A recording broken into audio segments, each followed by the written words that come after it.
31 de enero de 1969. En la ciudad canadiense de Saskatoon, en Saskatchewan, una niña queda paralizada de camino a la escuela. Junto a ella yace sobre la nieve el cadáver medio desnudo de una joven ayudante de enfermería, víctima de una violenta agresión en el centro de la pequeña ciudad. Alguien se acercó a ella. La violaron y luego la mataron. Estaba medio desnuda, boca abajo, y con nieve en los puños cerrados. Por aquí no suelen verse crímenes como este. El miedo se apodera de la ciudad mientras la policía busca al asesino. Sin embargo, el criminal esquiva la justicia, en lo que se convierte en un misterio que durará años y que se relacionará con otros muchos ataques. Teníamos a un hombre que agredía a mujeres y las atacaba sexualmente. En todos los crímenes había un componente de alto riesgo para él, ya que podrían haberlo descubierto en cualquier momento. Creo que la imagen más cruda del caso fue la brutalidad de las violaciones.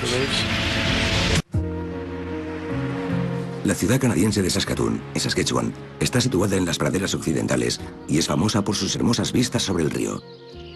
Al igual que hoy en día, a finales de los años 60 también se consideraba un lugar seguro donde vivir.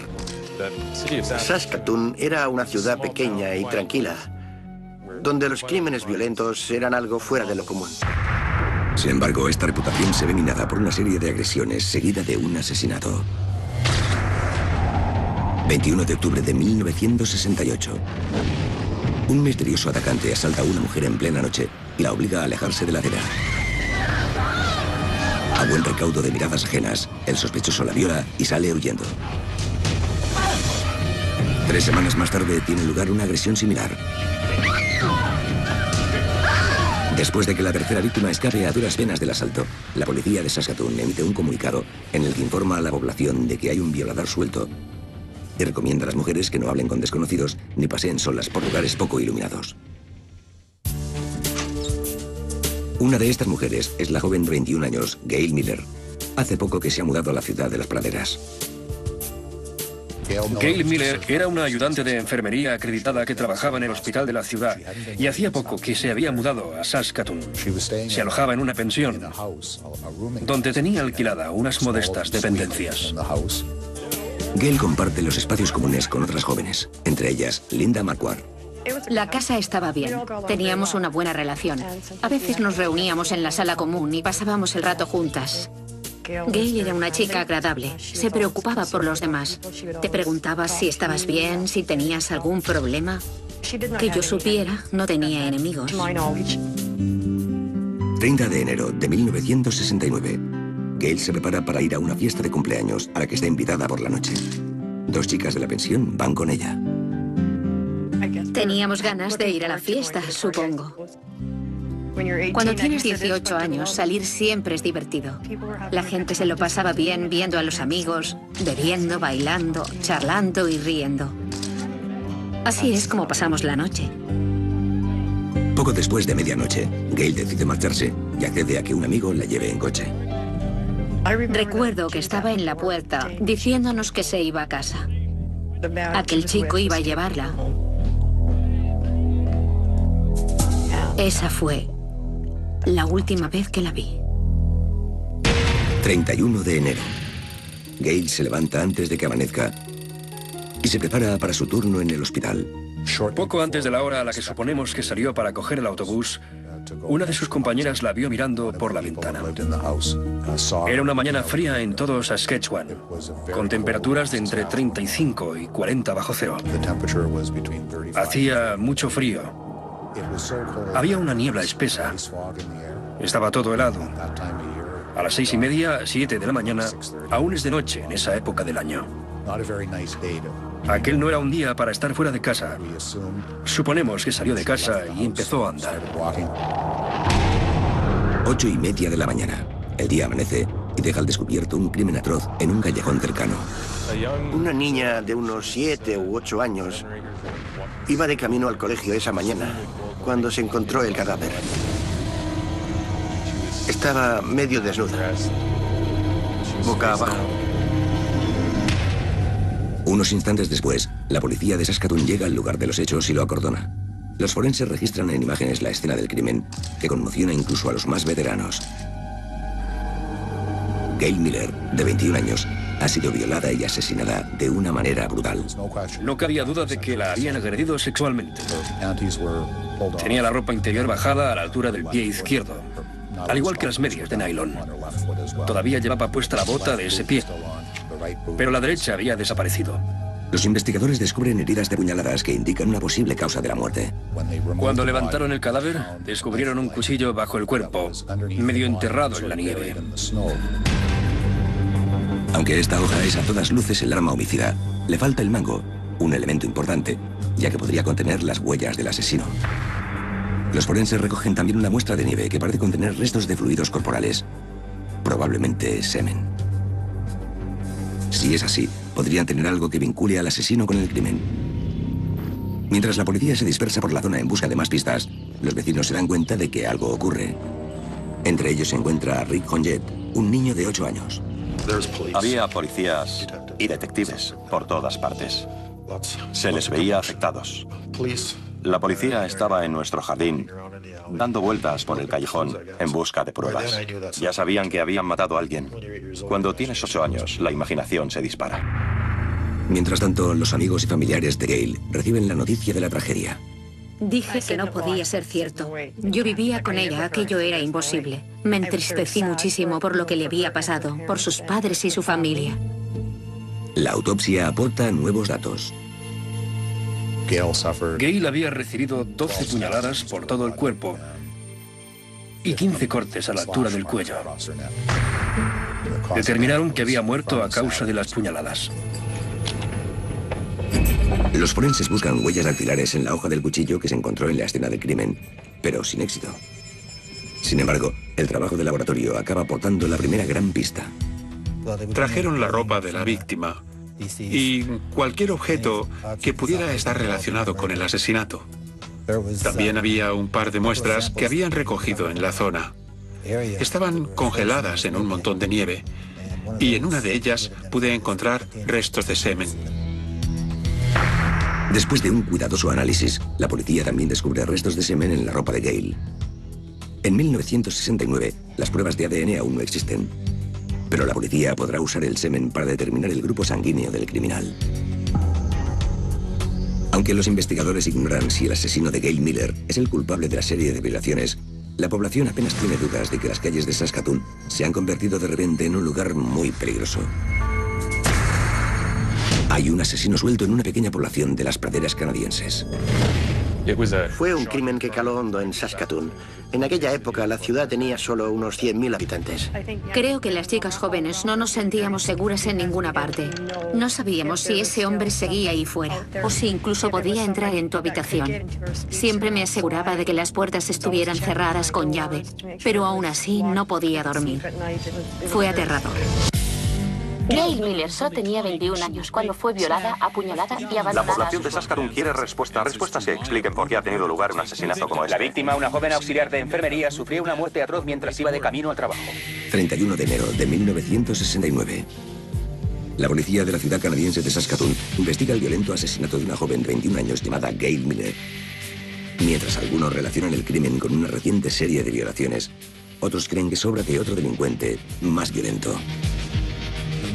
La policía recorrió varias veces el barrio e interrogó de manera exhaustiva a los vecinos, tratando de descubrir si habían visto algo aquella mañana.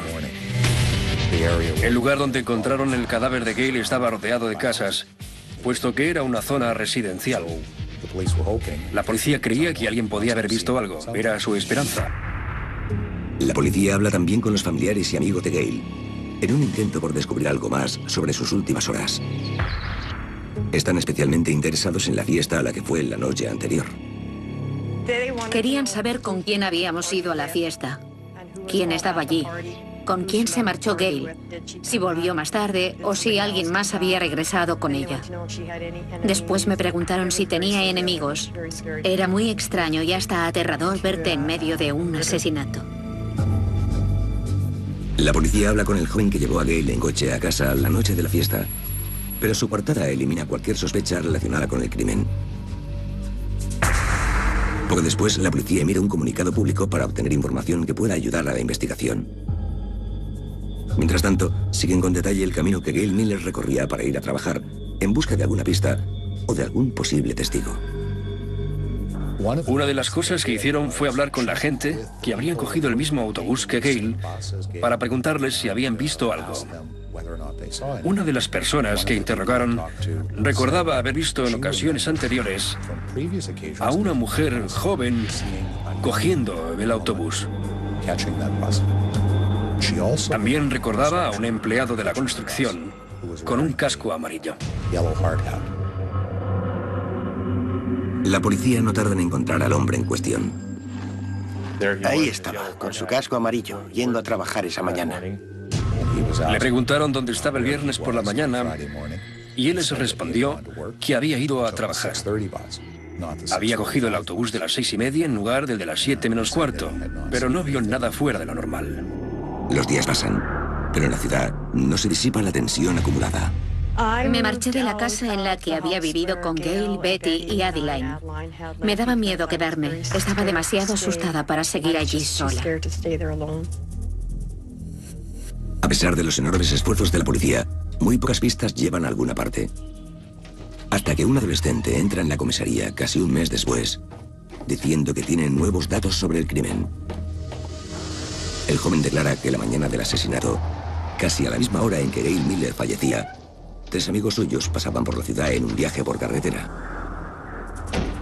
Se habían detenido en su casa, apenas a unas manzanas de la escena del crimen. Uno de ellos es un joven de 16 años llamado David Milgar. En 1969, David Milgar era un chico que iba dando tumbos. No estudiaba, no trabajaba y viajaba de ciudad en ciudad con sus amigos. De vez en cuando podía verse envuelto en delitos menores. Era lo que más tarde se conocería como el modo de vida de los 60. De acuerdo con la declaración del adolescente, David Milgar se comportó de una manera extraña la mañana del asesinato. Y sus pantalones tenían pequeñas manchas de lo que parecía sangre. La policía salió de inmediato e interrogó a Milgar y a los chicos que estuvieron con él esa mañana.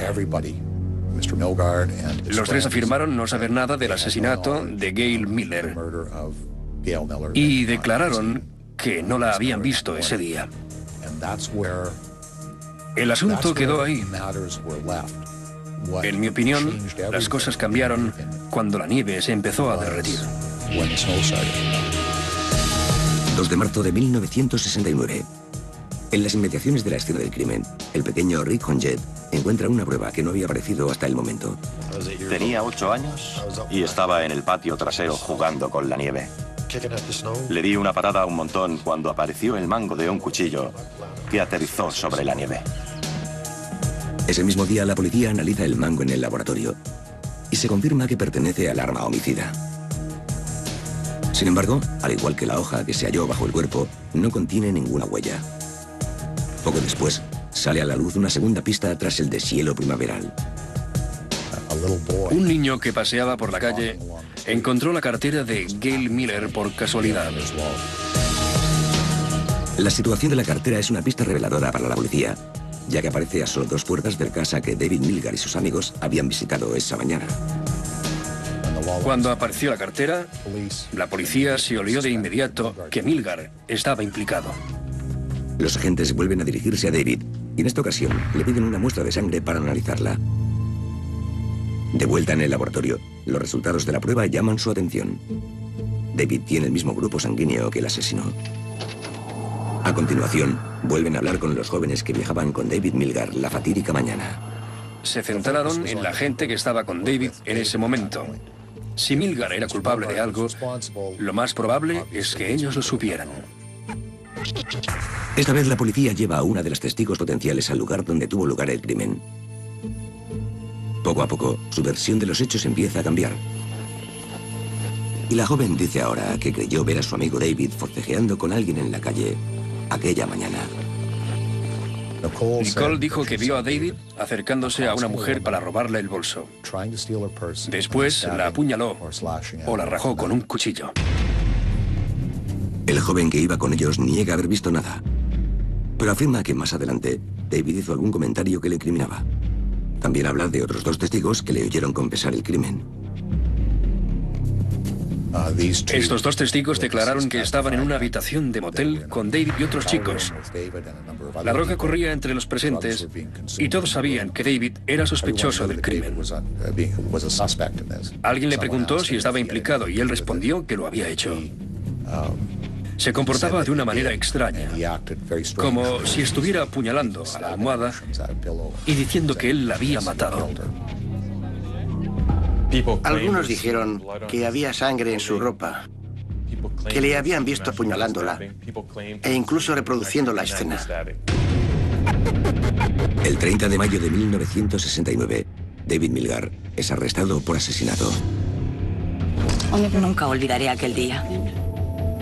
Llamaron a la puerta. Cuando fui a abrir, vi a dos policías que me preguntaron si era la madre de David Milgar. Querían hablar con él de nosotros y me dijeron que era sospechoso de asesinato. No dábamos crédito. No podía haber sido nuestro David. Le gustaba divertirse y no tenía ni una pizca de maldad. Aunque David Milgar defiende su inocencia una vez detenido, la policía está convencida de que tienen al culpable. Para los amigos y los familiares de Gail Miller, la noticia del arresto es un consuelo después de meses de miedo y dolor.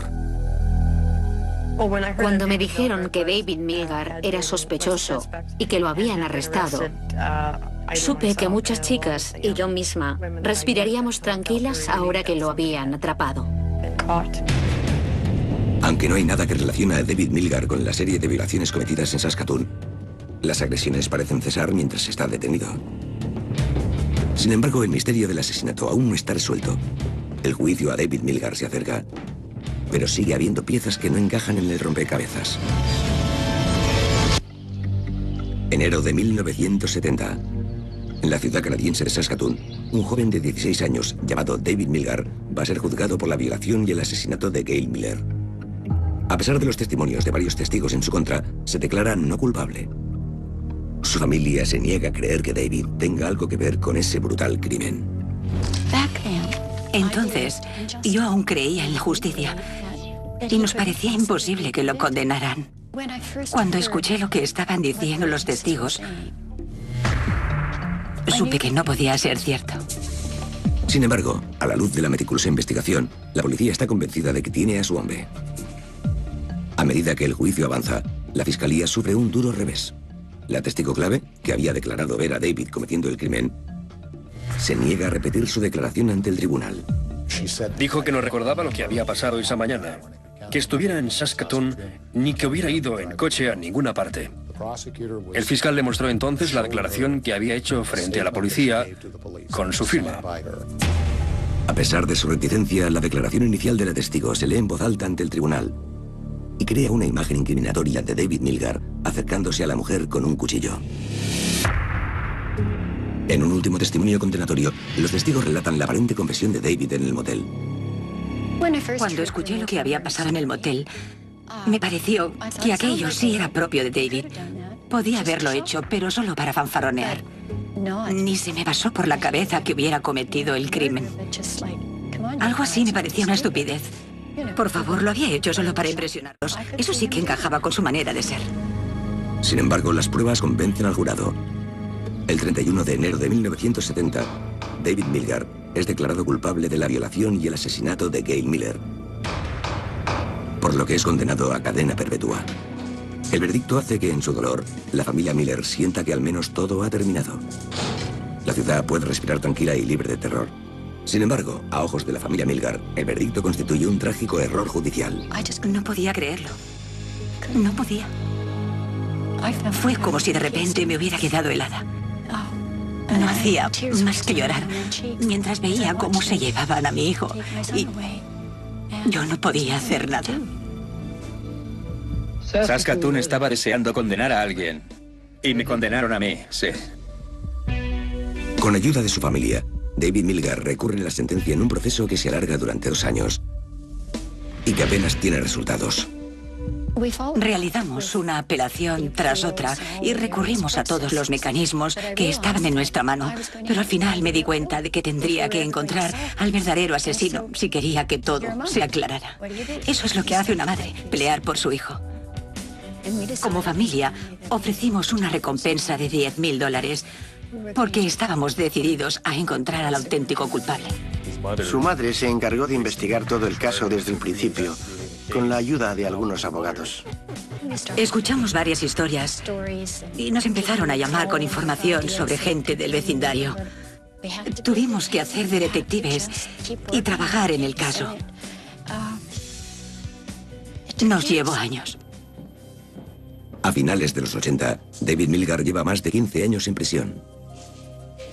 Desde entonces, las técnicas forenses han avanzado y la genética es un valor en alza.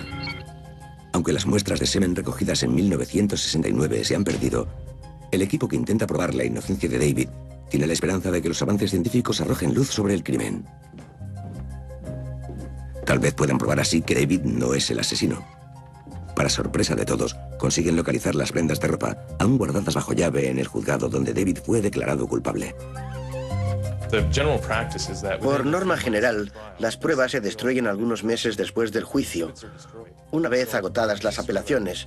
Sinceramente, fue un golpe de suerte que aún existieran para poder analizarlas.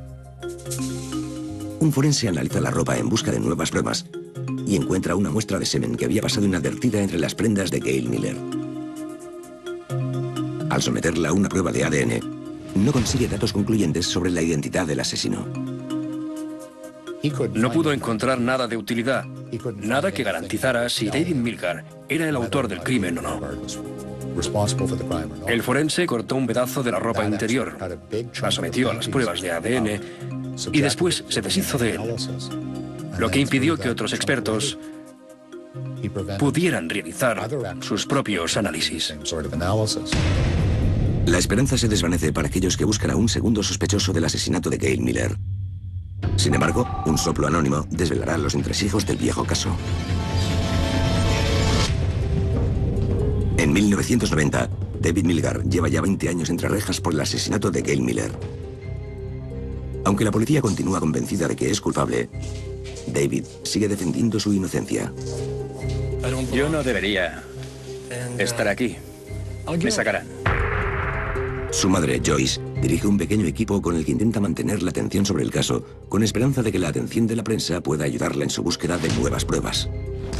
Es impresionante la energía que tenía esa mujer para sacar la investigación adelante día tras día durante años. No me imagino cómo alguien puede soportar lo que ella tuvo que sufrir.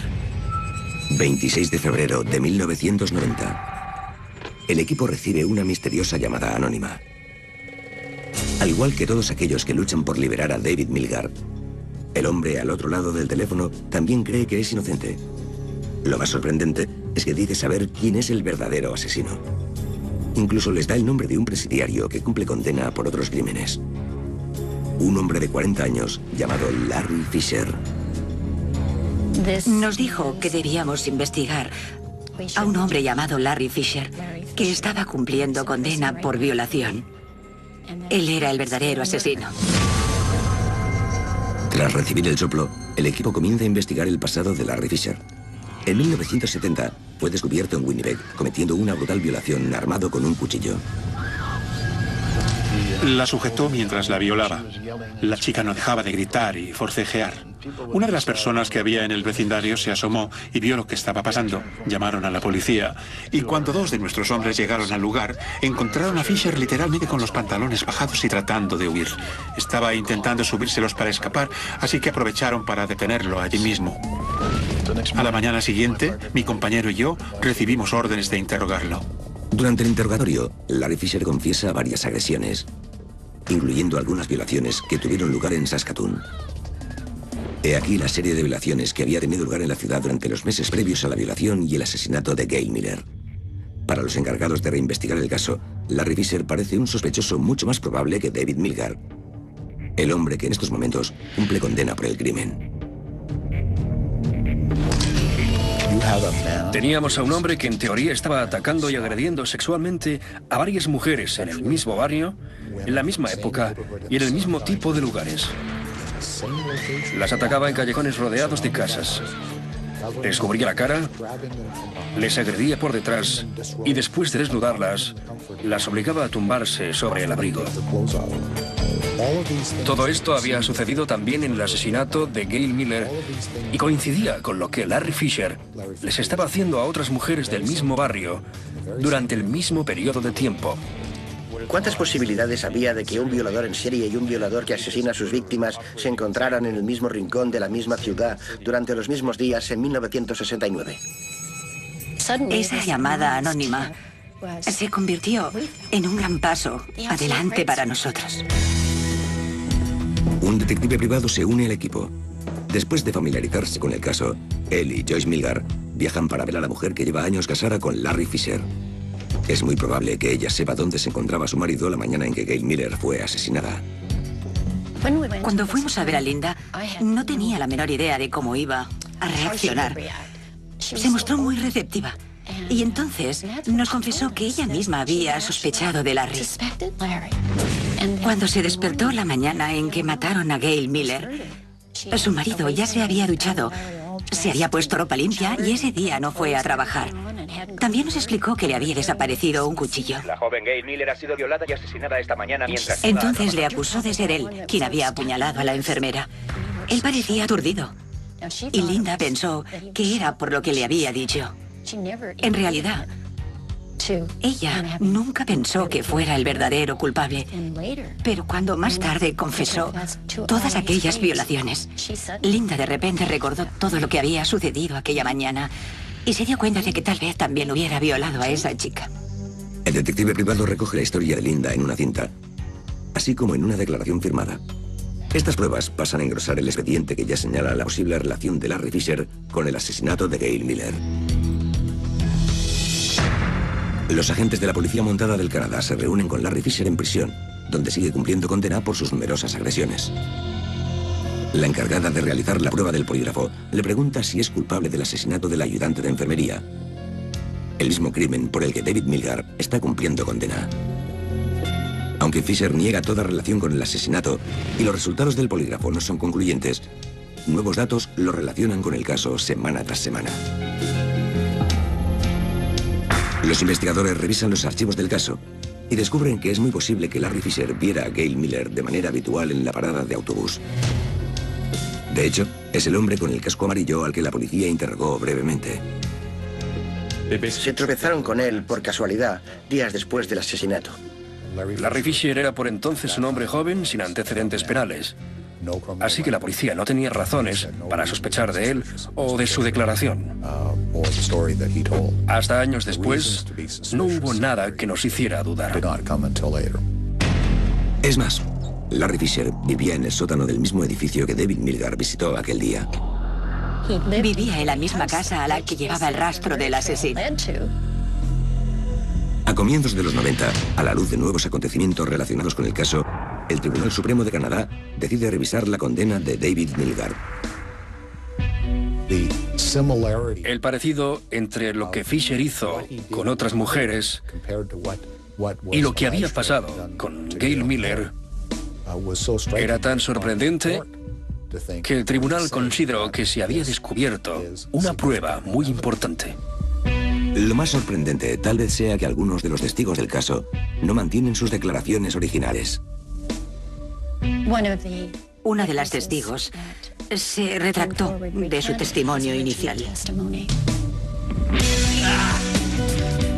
En abril de 1992, el Tribunal Supremo de Canadá decreta que David Milgar no debe permanecer por más tiempo en prisión. Aunque no hay pruebas que demuestren de manera directa que Larry Fisher es el asesino de Gail Miller, el tribunal considera que el jurado había tomado otra decisión en 1970 si hubieran sabido que había un violador en serie por la zona. Después de 23 años entre rejas, el hombre que había sido condenado por el crimen, de repente es libre. Es un día de celebración para David Milgar, su madre Joyce y el equipo que ha estado trabajando en su defensa. Queríamos capturar el momento de euforia. Todo el mundo lo estaba celebrando. Aunque la decisión del Tribunal Supremo libera a David Milgar de prisión, no lo exonera del crimen ni sirve para condenar al principal sospechoso del caso, un violador en serie llamado Larry Fisher. Algunos seguían pensando que era culpable, otros que no, y otros que el asesino era Larry Fisher. Larry Fisher había sido identificado como sospechoso potencial, casi con toda seguridad. Por supuesto, lo que faltaba era la prueba concluyente. En un intento por despejar todas las dudas, se vuelven a enviar las prendas de la víctima a un laboratorio forense para someterlas a las pruebas de ADN más modernas. Sin embargo, los resultados no son concluyentes. A mediados de los años 90, Larry Fisher sale de prisión después de cumplir la condena por sus crímenes. David Milgar también está libre, aunque no exonerado. La sociedad debe vivir con el hecho de que el asesino de Gail Miller, sea quien sea, está en la calle y es muy capaz de volver a atacar. A mediados de los años 90, David Milgar vuelve a ser un hombre libre después de cumplir condena durante más de 20 años por el asesinato de la enfermera Gail Miller. Aunque la aparición de nuevas pruebas ha anulado la condena, aún no se ha demostrado su inocencia. David vivía con una inquietud constante y yo sé cuánto estaba sufriendo. Me dijo que cuando la gente lo miraba, sentía que lo consideraban culpable. Estaba fuera de la cárcel, pero no era libre. Por aquella época, el otro principal sospechoso en el caso también está en la calle. El violador en serie, Larry Fisher, se instala en Saskatoon, la misma ciudad donde tuvo lugar el horrible asesinato. Todo el mundo sabía dónde estaba su casa y lo veían a menudo recogiendo botellas de los contenedores para ganarse algún dinero. Si iba a algún sitio, la gente lo sabía de inmediato. Daba la sensación de que la población lo estuviera observando con lupa casi todo el tiempo. Con ambos sospechosos fuera de la cárcel, los familiares y amigos de Gail Miller tienen que convivir con el hecho de que nadie está pagando por el brutal asesinato de su hija. En 1997, casi 5 años después de que David sea liberado, los investigadores tratan de encontrar una vez más la prueba definitiva que pueda cerrar el caso. Con poco más sobre lo que trabajar, se vuelcan de nuevo en la roba de Gail Miller. En esta ocasión, las pruebas se envían a científicos ingleses. En Inglaterra, los expertos sometieron todo el vestido a un análisis químico para comprobar si había restos de semen en cualquier parte. Gracias a los avances tecnológicos, algo que no se había observado en 30 años de pruebas sale a la luz en el laboratorio. Los análisis mostraron que había una gran mancha que probablemente fuera de semen. Era como una pelota de béisbol. Los expertos de Canadá lo habían pasado por alto. La nueva muestra se compara con el ADN de los dos principales sospechosos. Hicieron las pruebas y demostraron de manera inequívoca que el semen no pertenecía a David Milgar. Sabía que era inocente, por lo que, aparte de quedar libre, también merecía ser exonerado. El análisis también demuestra que hay muchas posibilidades de que el semen pertenezca al sospechoso Larry Fisher. Es la prueba indiscutible que los investigadores estaban esperando. Mientras la fiscalía solicita una orden para arrestar a Larry Fisher, el sospechoso parece haber desaparecido de repente de la ciudad de Saskatoon. Varios días más tarde, la policía recibe un soplo en la oficina central de Calgary, a 6 horas al oeste de Saskatoon. Un ciudadano local ha visto al sospechoso en una casa de su vecindario. Larry Fisher acababa de llegar. Estaba aquí, pero nosotros no lo supimos hasta que recibimos el soplo que nos llamó la atención. ¿Por qué estaba aquí? ¿Qué estaba haciendo? ¿Cuál era el estado de la investigación sobre los cargos de asesinato que tal vez se le habían imputado en Saskatoon? Sabíamos que la investigación no había terminado. Nunca viene mal saber por dónde se mueve la persona y qué es lo que está haciendo. Dos policías de paisanos siguen la pista del soplo y vigilan la vivienda en cuestión. Habíamos estado 10 minutos o un cuarto de hora mirando la casa y vimos salir a un sujeto que debía de ser Larry Fisher. Había una mujer con él. Se marcharon en un coche, así que los seguimos. Al rato se dieron cuenta de que estábamos detrás y se hicieron a un lado. Nosotros hicimos lo mismo. Se hizo a un lado porque creía que éramos de la prensa y le estábamos persiguiendo. Después de identificarnos como agentes de policía, le explicamos que nos habían informado de que estaba en la ciudad y queríamos comprobar si era cierto.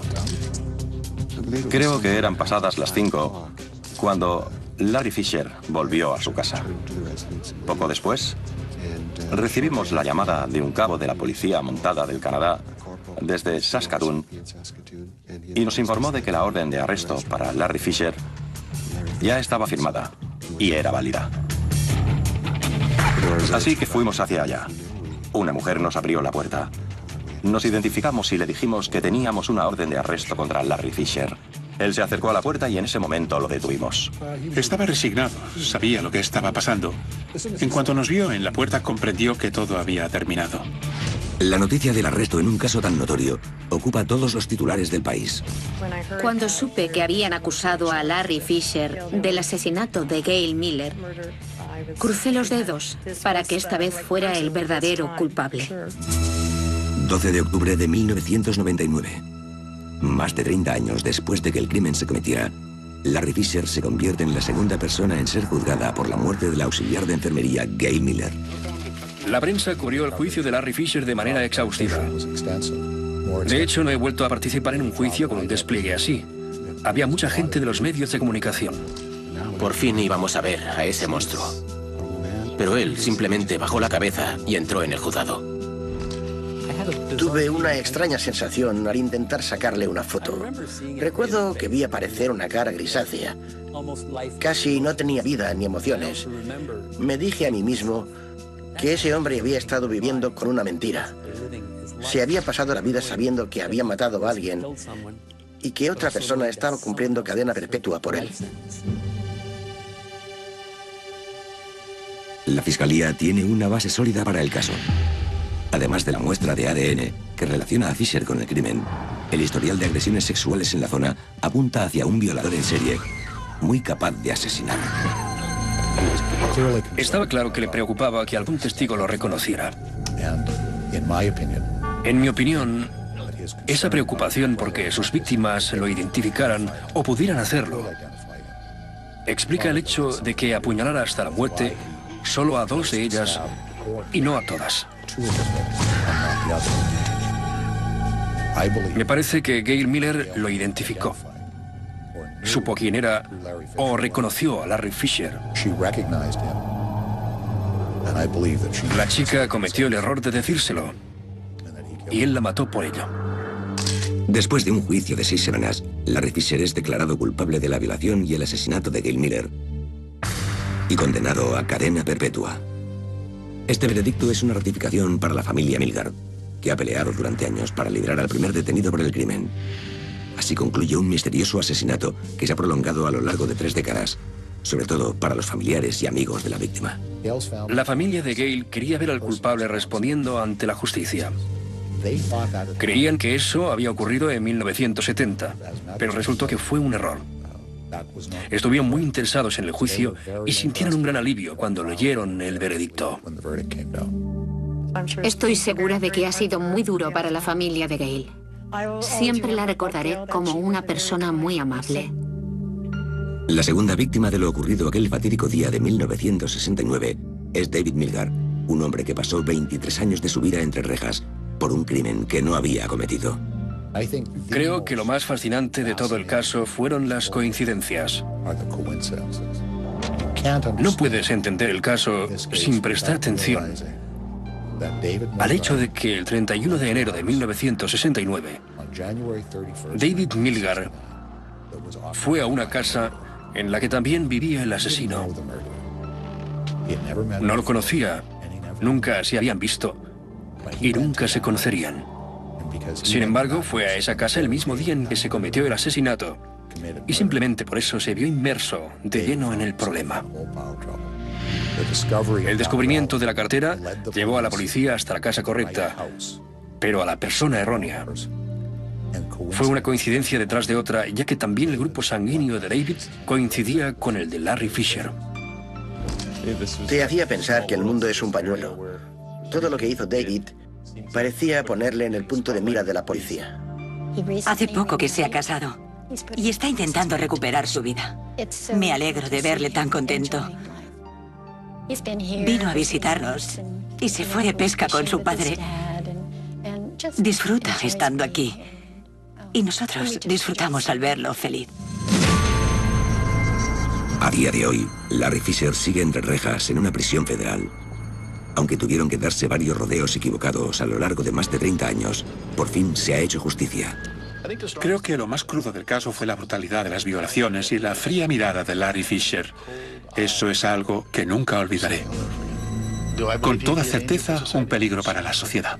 Ver al culpable marchándose esposado. Eso es dar carpetazo al asunto. Y me alegro de que vaya a seguir así. De los hechos y lo acordona.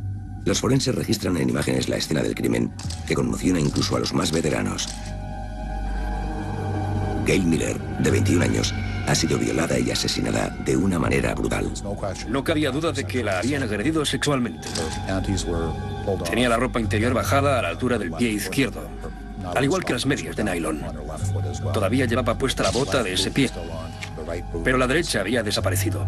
Los investigadores descubren heridas de puñaladas que indican una posible causa de la muerte. Cuando levantaron el cadáver, descubrieron un cuchillo bajo el cuerpo, medio enterrado en la nieve. Aunque esta hoja es a todas luces el arma homicida, le falta el mango, un elemento importante, ya que podría contener las huellas del asesino. Los forenses recogen también una muestra de nieve que parece contener restos de fluidos corporales, probablemente semen. Si es así, podrían tener algo que vincule al asesino con el crimen. Mientras la policía se dispersa por la zona en busca de más pistas, los vecinos se dan cuenta de que algo ocurre. Entre ellos se encuentra a Rick Honjet, un niño de 8 años. Había policías. La pensión, donde tenía alquilada unas modestas dependencias. Gail comparte los espacios comunes con otras jóvenes, entre ellas Linda Marquardt. La casa estaba bien. Teníamos una buena relación. A veces nos reuníamos en la sala común y pasábamos el rato juntas. Gail era una chica agradable. Se preocupaba por los demás. Te preguntaba si estabas bien, si tenías algún problema. Que yo supiera, no tenía enemigos. 30 de enero de 1969. Gail se prepara para ir a una fiesta de cumpleaños a la que está invitada por la noche. 2 chicas de la pensión van con ella. Teníamos ganas de ir a la fiesta, supongo. Cuando tienes 18 años, salir siempre es divertido. La gente se lo pasaba bien viendo a los amigos, bebiendo, bailando, charlando y riendo. Así es como pasamos la noche. Poco después de medianoche, Gail decide marcharse y accede a que un amigo la lleve en coche. Recuerdo que estaba en la puerta diciéndonos que se iba a casa.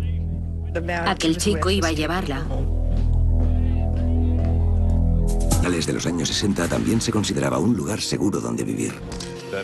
Saskatoon era una ciudad pequeña y tranquila, donde los crímenes violentos eran algo fuera de lo común. Sin embargo, esta reputación se ve minada por una serie de agresiones seguida de un asesinato. 21 de octubre de 1968. Un misterioso atacante asalta a una mujer en plena noche y la obliga a alejarse de la acera. A buen recaudo de miradas ajenas, el sospechoso la viola y sale huyendo. 3 semanas más tarde tiene lugar una agresión similar. Después de que la tercera víctima escape a duras penas del asalto, la policía de Saskatoon emite un comunicado en el que informa a la población de que hay un violador suelto y recomienda a las mujeres que no hablen con desconocidos ni paseen solas por lugares poco iluminados. Una de estas mujeres es la joven de 21 años, Gail Miller. Hace poco que se ha mudado a la ciudad de las praderas. Gail Miller era una ayudante de enfermería acreditada que trabajaba en el hospital de la ciudad y hacía poco que se había mudado a Saskatoon. Se alojaba en una... Esa fue la última vez que la vi. 31 de enero. Gail se levanta antes de que amanezca y se prepara para su turno en el hospital. Poco antes de la hora a la que suponemos que salió para coger el autobús, una de sus compañeras la vio mirando por la ventana. Era una mañana fría en todo Saskatchewan, con temperaturas de entre 35 y 40 bajo cero. Hacía mucho frío. Había una niebla espesa. Estaba todo helado. A las 6:30, 7 de la mañana, aún es de noche en esa época del año. Aquel no era un día para estar fuera de casa. Suponemos que salió de casa y empezó a andar. 8:30 de la mañana. El día amanece y deja al descubierto un crimen atroz en un callejón cercano. Una niña de unos 7 u 8 años iba de camino al colegio esa mañana, cuando se encontró el cadáver. Estaba medio desnuda, boca abajo. Unos instantes después, la policía de Saskatoon llega al lugar. 31 de enero de 1969. En la ciudad canadiense de Saskatoon, en Saskatchewan, una niña queda paralizada de camino a la escuela. Junto a ella yace sobre la nieve el cadáver medio desnudo de una joven ayudante de enfermería, víctima de una violenta agresión en el centro de la pequeña ciudad. Alguien se acercó a ella. La violaron y luego la mataron. Estaba medio desnuda, boca abajo, y con nieve en los puños cerrados. Por aquí no suelen verse crímenes como este. El miedo se apodera de la ciudad mientras la policía busca al asesino. Sin embargo, el criminal esquiva la justicia, en lo que se convierte en un misterio que durará años y que se relacionará con otros muchos ataques. Teníamos a un hombre que agredía a mujeres y las atacaba sexualmente. En todos los crímenes había un componente de alto riesgo para él, ya que podrían haberlo descubierto en cualquier momento. Creo que la imagen más cruda del caso fue la brutalidad de las violaciones. La ciudad canadiense de Saskatoon, en Saskatchewan, está situada en las praderas occidentales y es famosa por sus hermosas vistas sobre el río. Al igual que hoy en día, a